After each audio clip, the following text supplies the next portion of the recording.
I wanted to also talk about some other dietary guidelines that are put out by other organizations and that kind of complement some of the material that's found in the Canadian Food Guide. So first of all, there is no First Nations or Indigenous food guide that for all of Canada. The food guide itself, the Canadian Food Guide itself, does have versions that are in Indigenous languages, but there isn't one that's specifically for Indigenous communities.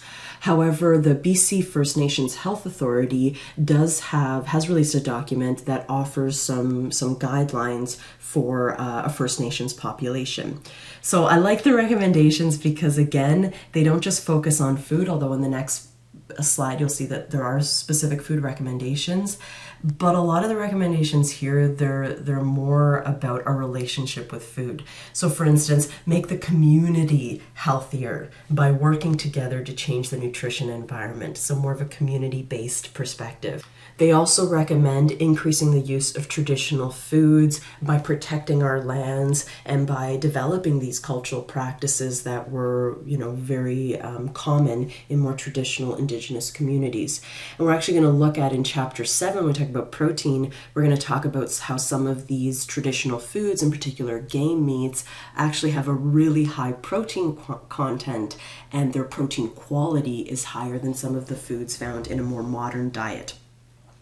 Obesity is very common in Indigenous populations here in Canada. We'll talk a little bit more about some of the reasons why that might be in Chapter 10, but this is why they recommend reducing the amount of sugar-sweetened beverages, especially in children. And in addition to obesity, it's also to help protect their teeth too.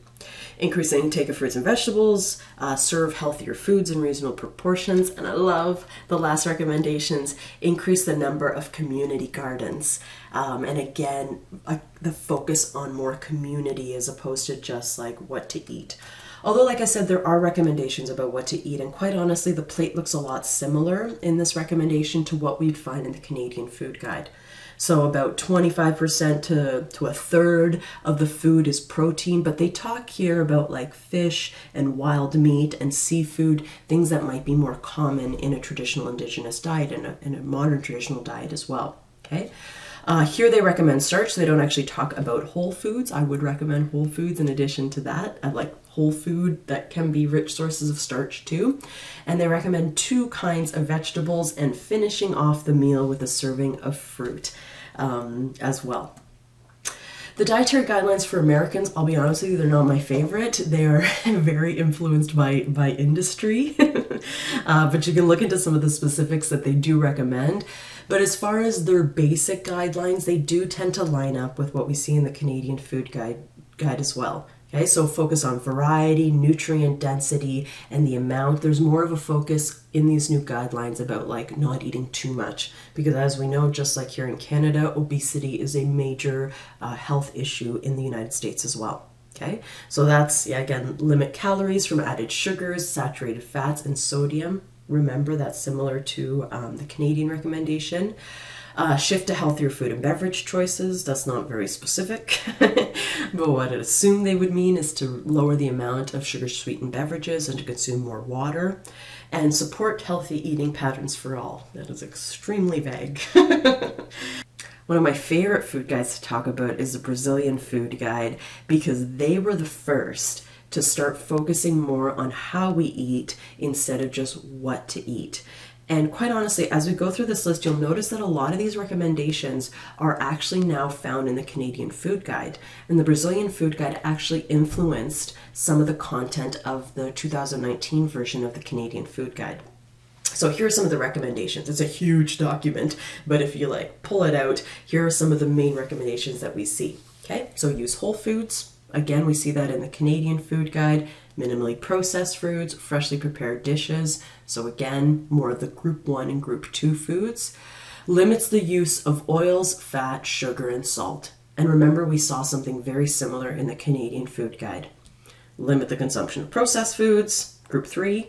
Limit the consumption of ultra-processed foods. Actually, they don't even say limit, they say avoid. Right? If you can avoid those group 4 foods, even better. I love number 5.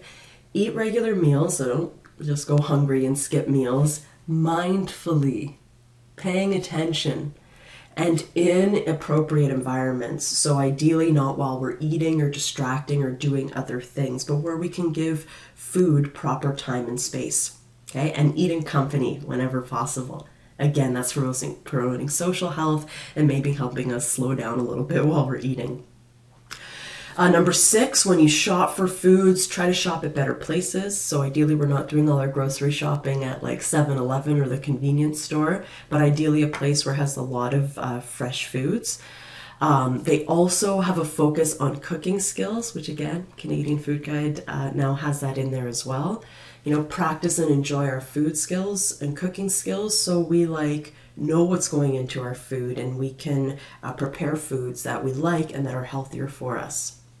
Love number 8 too.